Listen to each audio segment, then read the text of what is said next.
Hello and welcome to Divinely Empowered with Antonia. Today we have Mark, who is a paramedic and fireman, who has generously donated his time to be in my study on PTSD.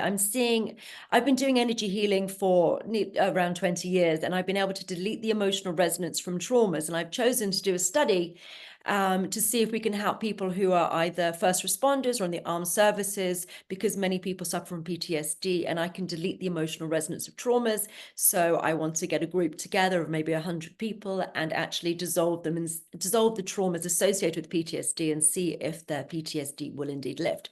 So we've just worked today. We've done about half an hour session, and Mark's going to explain what's happened to him and his situations. Then you can know all about it. Okay, so Mark, thank you for being here. You're welcome. Yeah.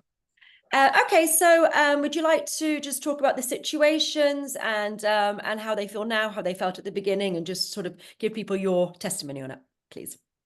So the first one I was at was a drowning victim. It was a child, and when we took him out of the water, his mother saw his body coming out of the water, and she was screaming, and it was that scream that stuck in my head.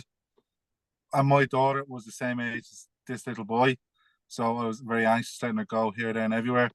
I couldn't sleep at night. Anytime the bells went, I could hear that scream in my head. Didn't know what we were going to. Done the work now. I was going to counselling beforehand, talking about it, which didn't really help, to be honest. But the work now with Antonia it's gone now. I'll think about it, but it's fine. So we use a scale. So we started on when I asked him how severe it was a 10 out of 10 when we started, and now it's what's it on now? It's zero now.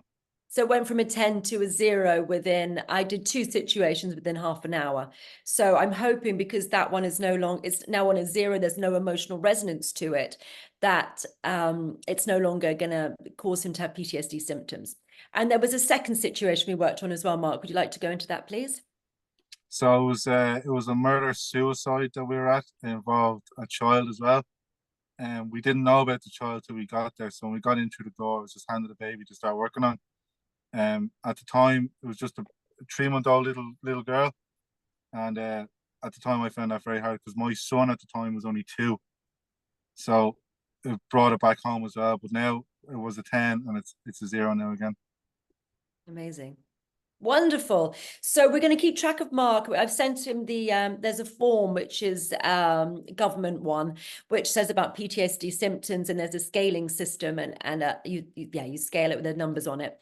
So we sent him that form before, and he had a score of 56, and we're going to be checking in on him in a couple of weeks' time and see where he is on that scale. Hopefully it's gone down significantly. If it goes down by 10 to 20 points, a significant change. I'm hoping it's gone down by even more than that. And it's sort of about whether it haunts him in his daily life, affects his dreams, or different questions like that. So we will be checking in a couple of weeks, and we'll let everybody know. Thank you, everybody. Bye-bye.